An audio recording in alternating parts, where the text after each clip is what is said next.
Imagine a watch that costs the same as a house, or even more than a Ferrari. A Richard Mille not only tells the time, it marks a status, a philosophy, and a well-kept secret of modern watchmaking. Today, we are going to answer the big question. What does a Richard Mille have to cost 500,000 euros or even millions? The DNA of Richard Mille, born to break the rules. In the year 2001, when Swiss watchmaking seemed like an exclusive club where century-old brands dictated the rules, a man appeared who decided to do exactly the opposite, Richard Mille. While everyone else kept looking back, paying homage to the past with classic and discreet watches, Mille launched a concept that sounded almost like science fiction: racing machines on the wrist. Imagine the scene. A collector accustomed to Patek Philippe or Vacheron Constantin walks in to see a Richard Mille for the first time. You won't find a polished gold watch with traditional complications, but something that looks like it's taken from a Formula One car, with titanium bridges, visible screws, and a futuristic tonneau-shaped case.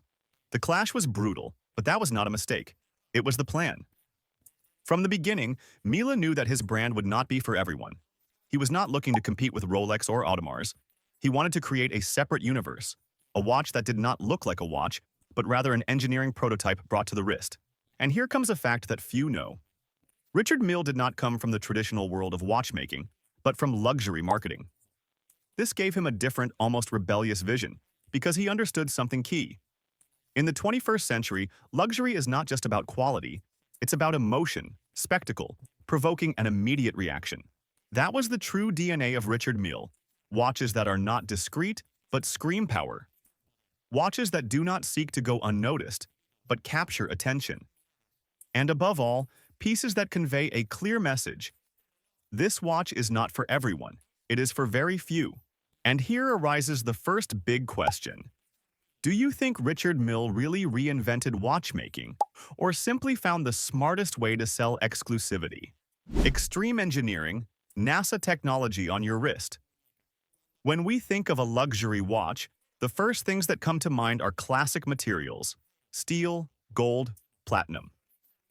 But Richard Mille decided to look elsewhere. Formula One, aviation, space engineering. His idea was simple yet revolutionary. If these materials are strong enough for a rocket or a race car, they should also be in a wristwatch. We're talking about carbon TPT, grade 5 titanium, high-tech ceramics, quartz TPT, materials with almost science fiction names that require extremely complex industrial processes. For example, carbon TPT is made from microscopic layers of carbon fibers stacked on top of each other that, when cut, reveal a unique pattern, almost like a fingerprint. No Richard Mille made of this material is the same as another. And here comes the shocking part. The case of a Richard Mille can take up to 1,000 hours of machining. We are not talking about molding a block of steel and polishing it. We are dealing with a microengineering process where every curve, every angle, and every screw are designed to withstand extreme forces. The interior is no less impressive. Ultralight movements, skeletonized, designed in collaboration with Audemars Piguet, Renault, and Poppy, the most advanced division in watch complications. There are models that weigh just 30 or 40 grams, literally less than a chocolate bar. And the craziest part, even with a tourbillon inside. Want an example? The famous RM2701 of Rafael Nadal. It weighs only 18 grams with the strap included. 18 grams. And yet, it survived impacts of more than 4,000 G on Nadal's wrist during a match. To give you an idea, fighter pilots barely withstand between 9 and 12 G in extreme maneuvers. Can a $500,000 watch be justified just by using space materials and withstanding more than an F1 car? Some will say yes. Others will think it's just an excess of marketing. The ambassadors. High-octane marketing. If there's something Richard Mille understood better than anyone, it's that modern luxury is not sold in display cases. It's sold as a movement in action, in scenarios where adrenaline and fame are at their peak. Think about it for a second. What do most luxury watch brands do? They put a watch on an actor on the red carpet or on a millionaire on a yacht. Nice, yes, but not very different from each other. Richard Mille took it to another level. He put $500,000 watches on the wrists of athletes while they competed to the limit. Rafael Nadal hitting the ball at over 200 kilometers per hour with a €500,000 tourbillon on his wrist. Felipe Massa, exposed to extreme vibrations, shocks, and heat inside of Formula One. The golfer Bubba Watson, who destroys wrists and watches with the brutality of his swing, also with a Richard Mille on. And here is the genius. Any other brand would be afraid that their watch would break and be embarrassed. But Mille had so much confidence in the engineering of his pieces that he turned it into a spectacle. The message was clear. If a Richard Mille survives a Nadal match or a Formula One race, it will also survive on your wrist. This is no coincidence, it's surgically planned marketing. Because seeing Nadal sweating at Roland Garros with an RM on his wrist is not just free advertising, it's validation that these watches are indestructible. Moreover, each ambassador is chosen with great care. Richard Mille does not look for just anyone. He wants figures that represent innovation, risk, speed, precision. That's why, when you see a Mille on Charles Leclerc's wrist in Formula One, you understand it's not just sponsorship, it's a statement of shared DNA. How many luxury brands do you know that dare to subject their $500,000 product to a golf course, a racetrack, or a Grand Slam? That's what makes Richard Mille not just a watch, but a live marketing spectacle. The psychology of luxury, why they are worth so much. Here we come to one of the most fascinating keys of Richard Mille. Its price is not just a number, it is part of the product. €500,000 is no coincidence. It is a statement of intent. The brand produces only a few thousand watches a year. That means that even if you have the money, you can't always buy one. In some cases, you must be a trusted client or be on a private distribution list. This limitation creates something much more powerful than gold or titanium: desire. In luxury, the price acts as a barrier to entry. The higher it is, the more exclusive. It's a filter that ensures not just anyone can have it, and this is exactly what makes a Richard Mille a social symbol. But here comes the interesting part. While other brands use diamonds, mother-of-pearl dials, or platinum cases to justify high prices, Richard Mille does the opposite. Many of their watches do not have a single diamond or a gram of classic luxury, and yet they cost more than a solid gold Patek Philippe or Rolex. Why?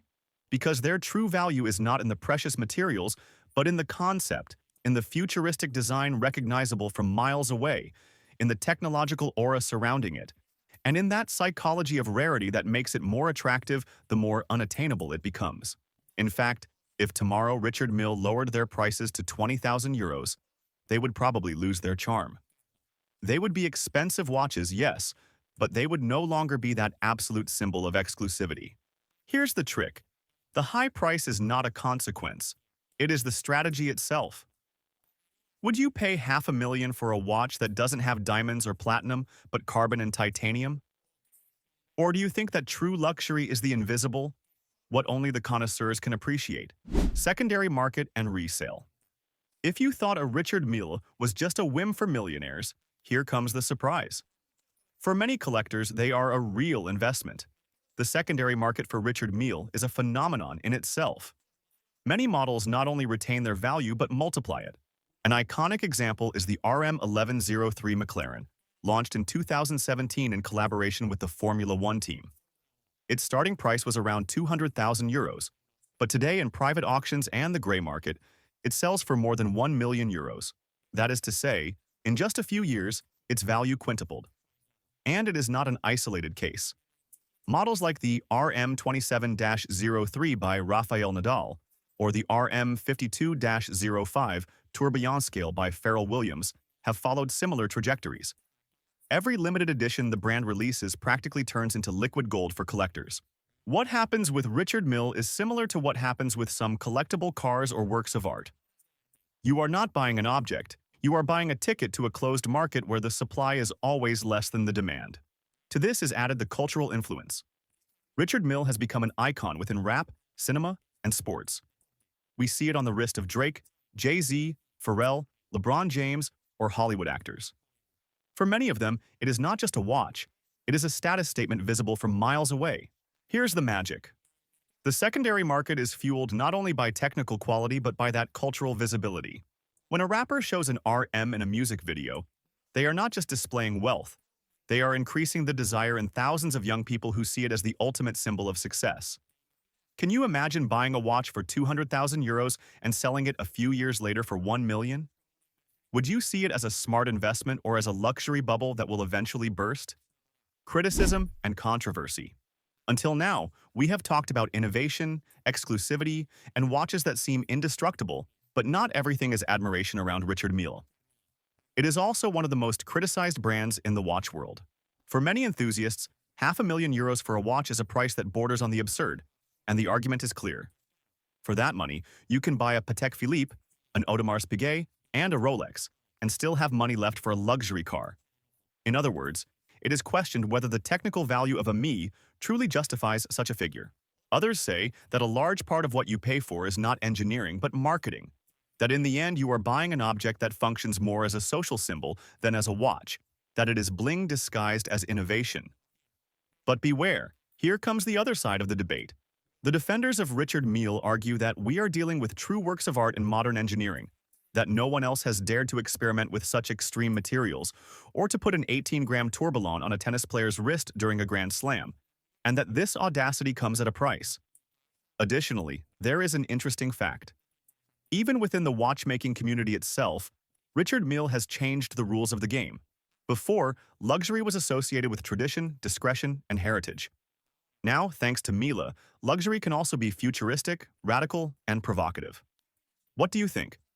Are we looking at overrated watches that exist only to show off, or at a revolution that is redefining what luxury means in the 21st century?